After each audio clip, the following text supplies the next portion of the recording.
Akti politik i Greqisë që ndëshkon gazetarët shqiptar me titullin non grata përfaqëson një sjellje që bie ndesh me standardet europiane dhe me parimet minimale demokratike.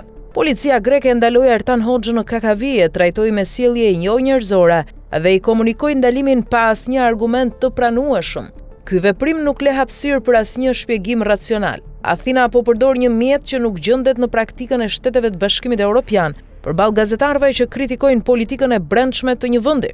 Autoritetet greke shkelin drejt për drejt lirinë universale të lëvizjes të njohur nga Karta e OKB-s dhe nga traktatet që rregullojnë funksionimin e Bashkimit Evropian. Ky standard i shkelur e paraqet Greqinë si problem për te marrëdhënieve me shqiptarët. Qeveria greke nuk e ndërmerr këtë veprim si reagim emocional. Ajo ndjek një plan të studiuar që kërkon të vendosë Tiranën në pozitë të nënshtruar dhe të drejtojë perceptimin europian kundër saj.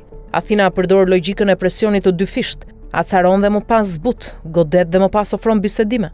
Ky mekanizëm përputhet me sjelljet klasike që shtetet përdorin për të diktuar ritmin e palës tjetër. Vendimi për shpallje non grata të gazetarëve ndodhi para vizitës së ministresë së jashtme Elisa Spiropali në Athinë më 15 dhjetor.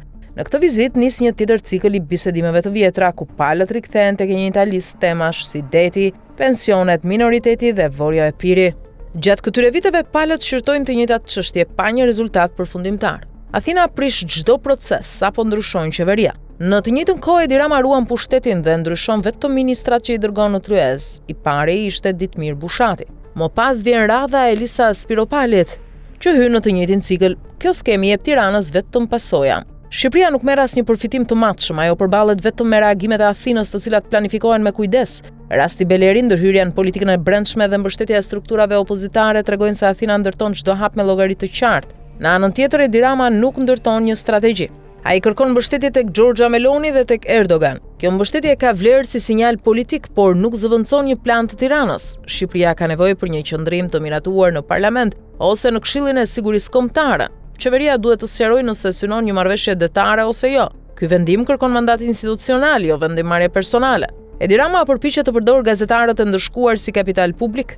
Në të vërtetë ai mban përgjegjësi direkte sepse nuk kundërshton me nota diplomatike asnjë nga masat e Athinës. Qeveria duhet kishte reaguar me forcë, edhe nëse përdor aleancat që do të citon vetë kryeministri. Erdogan ndëshkon gazetarët në Turqi, por kjo nuk e pengon Ramën të kërkojë strep politike pas tij. Kjo sjellje tregon mungesë strategjie dhe mungesë serioziteti në përballjen me Greqinë.